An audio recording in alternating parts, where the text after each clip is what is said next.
ಮಿಥುನ ರಾಶಿ 2025 ಹೇಗಿದೆ ವರ್ಷ ಭವಿಷ್ಯ ಅಂತ ನೋಡೋಣ. ಮೊದಲು ಮಿಥುನ ರಾಶಿಯವರಿಗೆ ತಾಳ್ಮೆ ಇರಬೇಕು ಅಂತ ಹೇಳ್ತಾರೆ. ಯಾಕೆಂದರೆ ನೋಡಿ, ವಾಕ್ಸ್ಥಾನದಲ್ಲಿ ದ್ವಿತೀಯ ಸ್ಥಾನದಲ್ಲಿ ಕುಜ ವಕ್ರನಾಗಿದ್ದಾನೆ. ಆದ್ದರಿಂದ ಹಲ್ಲಿನ ತೊಂದರೆ ಆಗ್ಬೋದು, ಯಾವುದಾದ್ರೂ ತುಂಬ ಇಂಪಾರ್ಟೆಂಟು ಆಪರ್ಚುನಿಟಿ ಇಂಟರ್ವ್ಯೂ ಆಗ್ಬೋದು. ಇಂಥ ಸಂದರ್ಭಗಳಲ್ಲಿ ಕೋಪದಿಂದ ಸ್ವಲ್ಪ ನಿಮ್ಮ ಕೆಲಸಗಳು ಎಡವಟ್ಟಾಗೋದಿರುತ್ತೆ. ಅದಕ್ಕೋಸ್ಕರ ಕೆಲಸ ವಿಚಾರದಲ್ಲಿ ತಾಳ್ಮೆಯಿಂದ ನಡ್ಕೋಬೇಕಾಗತ್ತೆ. ಮತ್ತು ವಾಕ್ಸ್ಥಾನದಲ್ಲೇ ಕುಜನು ವಕ್ರನಾಗಿರೋದ್ರಿಂದ ಹಲ್ಲಿಗೆ ಸಂಬಂಧಪಟ್ಟ ತೊಂದರೆ ಉಂಟಾಗ್ತಕ್ಕಂತಿರುತ್ತೆ. ಮಿಥುನ ರಾಶಿಯವರಿಗೆ ಸ್ವಲ್ಪ ಎಚ್ಚರಿಕೆಯಿಂದ ಇರತಕ್ಕಂಥದ್ದು ಒಳ್ಳೆಯದು. ನಂತರ ಈ ಮಿಥುನ ರಾಶಿಯವರಿಗೆ ಚತುರ್ಥದಲ್ಲಿ ಮಾತೃಸ್ಥಾನದಲ್ಲಿ ಸುಖ ಸ್ಥಾನದಲ್ಲಿ ನೋಡಿ ಕೇತು ಇರೋದರಿಂದ ಸಡನ್ನಾಗಿ ಉದ್ಯೋಗನ ಯಾವುದೋ ಒಳ್ಳೇದು ಬಂದಿದೆ ಅಂತೇಳಿ ಇರೋ ಉದ್ಯೋಗನ ಬಿಟ್ಬಿಡೋದು.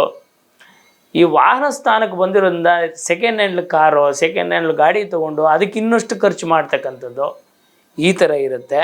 ಆದ್ದರಿಂದ ವಿಶೇಷವಾಗಿ ಮಿಥುನ ರಾಶಿಯವರು ಈ ಎಲ್ಲ ವಿಚಾರದಲ್ಲಿ ಸ್ವಲ್ಪ ಎಚ್ಚರಿಕೆಯಿಂದಿರಬೇಕು.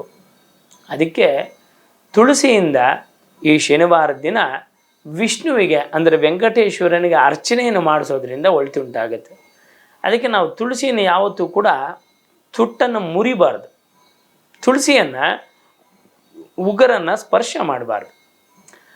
ತುಳಸಿಯನ್ನು ತಂದು ನೀರಲ್ಲಿ ತೊಳೆದು ವಿಷ್ಣುವಿಗೆ ಅರ್ಚನೆಯನ್ನು ಮಾಡಿಸಿ ಮಿಥುನ ರಾಶಿಯವರಿಗೆ ಒಳ್ಳೆಯದಾಗುತ್ತೆ.